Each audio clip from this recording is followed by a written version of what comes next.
Hi, I'm Erica. Welcome to Hack Your Health. So today I'm going to do a video about why I stopped being a vegan and a vegetarian. And I'm not trying to convince anyone with one way or the other, but rather to just share what I learned from my experiences and why I've made the choices that I did. So first of all, I'll tell you when and why I became a vegetarian. So I became a vegetarian when I was 13, and it was kind of a gradual thing where I stopped eating beef when I was in about grade 5, and I was afraid of the mad cow thing, and that was on the news a lot when I was that age, and I was just afraid of what could be in the beef is how it started. But then I learned more about animal welfare and the effects of meat on the environment, and I wanted to stop eating meat for those reasons. So I stopped eating meat completely, and I was very strict the entire time that I was a vegetarian. I never ate any meat or things that contained meat, and it included seafood. So that was a big change from how I've been eating before. I was raised on an island, and we eat a lot of meat in my family, so both of those things were common, and I stopped eating them. So of course I ended up eating a lot more of the grains and the vegetables. And over time it progressed to an obsession with health and wanting to be healthy, not wanting to gain weight. I stopped wanting to eat anything with fat in it because it was apparently bad. Same with cholesterol.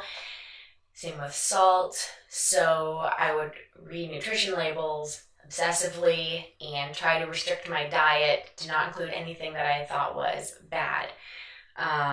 So by the time I was in my late teens, I had become a vegan, and so I didn't eat any milk or any kind of animal products. So of course I was eating a lot of vegetables, a lot of starches, grains, that kind of thing.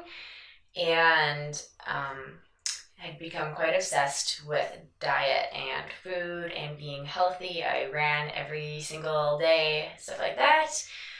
And I generally was healthy, but by then I started to become very tired. And at the end of the year of veganism, I also tried to be a raw vegan, where you only eat uncooked vegan foods. And I did that for about a month, although I did sometimes still eat plain rice for some reason. I think because I was just so hungry that I would just eat rice sometimes. But other than that, I was eating raw vegan. And I had become very depressed, and it had also gotten to the point where these food restrictions were a reflection of how I felt about myself and what I deserved. So I would seem to get more restrictive because I think that I didn't deserve to have any impact on the environment. I wasn't good enough. I wasn't worth the destruction caused by. I also didn't drive a car, and it was also a lot of obsession and low self-esteem tied in with these dietary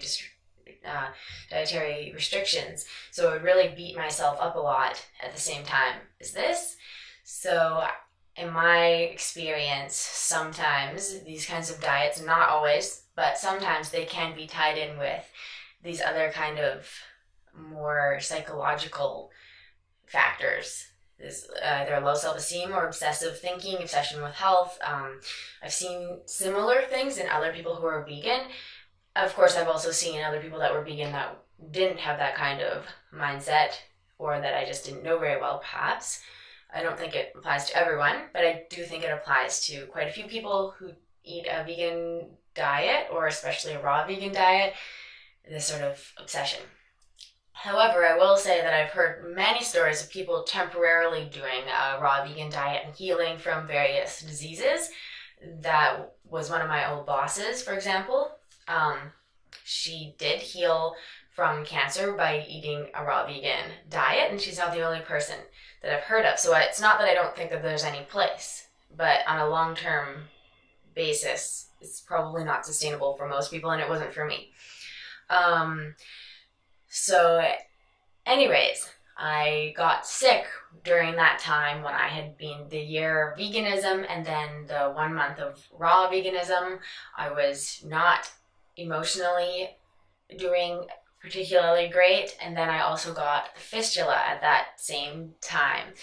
I stopped doing the raw veganism, and I'm pretty sure I went back to being a vegetarian and eating eggs and stuff like that again, but my health was really not good for a number of reasons, but I don't think that it was helping. And after about a year or so of having the fistula, which I have other videos about if you want to know what that is, but it's just a health problem. And I, after about a year or so, realized that I got this feeling that I couldn't be a vegetarian anymore. And I started eating fish and chicken. So I still didn't include red meat, but I was eating those. And during that year, again, got quite bad, got diagnosed with Crohn's disease. And when I got diagnosed with Crohn's disease, I was allergic to the medications. I was extremely tired, couldn't digest food, just very sick. And I decided to do the Specific Carbohydrate Diet, which is a diet that eliminates most carbohydrates. It eliminates wheat, corn, rice, a lot of those kinds of foods, and I have other videos about all of these topics if you're interested in those. But anyways, it was a diet that was very difficult if you were also not eating meat. And at that time, I started to learn more about health and nutrition that was completely different than what we had been taught as children. For example, not eating fat. Well, I discovered that in the studies that said that trans fat was bad, they had lumped together trans fat saturated fat and trans fat. And of course, people had health problems when they ate the trans fat, but they didn't separate it from the saturated fat, which is natural. Trans fat is unnatural. It has to do with the shape of the molecules. So then they had lumped them all together and used it to prove that saturated fat was bad, which is animal fat, basically. But actually, it's not true. Human beings are able to do very well eating saturated fats from animals, and they've always eaten them. It's really the trans fats only that were causing the problems so far as I could tell once I looked into it. Same thing with cholesterol. Yeah, if there's cholesterol built up in your body, that's a problem, but eating cholesterol doesn't really seem to be the defining factor. It's other things such as the trans fats or general unhealthy diet or a lot of inflammation or things like that. I'm not a doctor, this was just my research, but it seemed to me like eating cholesterol wasn't the thing that caused high cholesterol after all. And in fact, cholesterol is necessary to make certain hormones and for your brain to work in a healthy way, and has a very important role in the body. And you can make some cholesterol yourself, but getting a source from your diet is actually, from what I could tell, a good thing. So I started to be, okay, well, I don't need to force myself to not eat cholesterol and saturated fats anymore, because these turn out to be actually probably what I need. And same thing with salt. So I went to a naturopath, and the first thing he told me was, you need to eat more salt. And I just couldn't believe it, because everybody's always telling you don't eat salt. So I didn't eat table salt, but I ate natural salts like sea salt and pink Himalayan salt, and he told me I should eat more.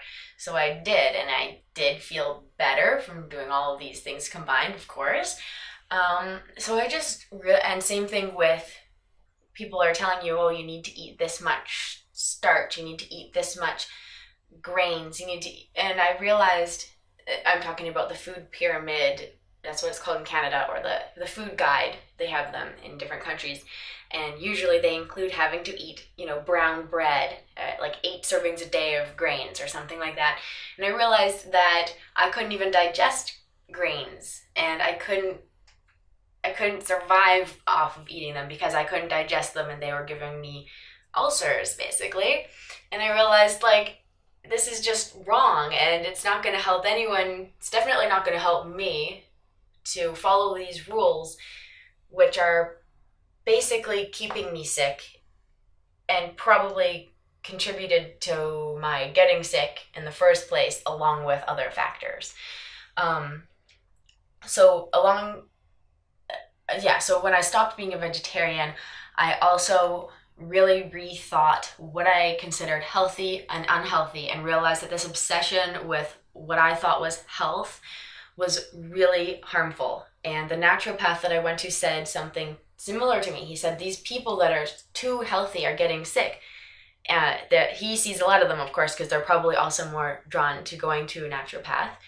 The people who want to be super healthy and go, he said that a lot of them get sick because of these similar things to what I was doing. So I just decided that I'm not going to live according to these restrictions anymore.